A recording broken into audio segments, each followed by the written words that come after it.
দেখো আজকে বানালাম রুই মাছের আম ঝোল।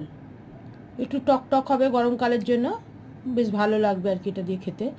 ওই মাছগুলোকে ভেজে তুললাম, আর তারপরে ওই তেলের মধ্যে একটু পাঁচফোড়ন দিয়ে আর গাজর আর আলু কেটে রেখেছিলাম লম্বা লম্বা করে, যাতে নুন হলুদ দিয়ে রেখেছিলাম, সেই দিয়ে তারপর উপর থেকে একটু আদা গ্রেট করে দিলাম আর একটু ধনে গুঁড়ো দিলাম, দিয়ে নেড়ে চেড়ে এটা ঢাকা দিয়ে রাখলাম। এই 5 মিনিটের মতো ঢাকা দিয়ে রাখলাম।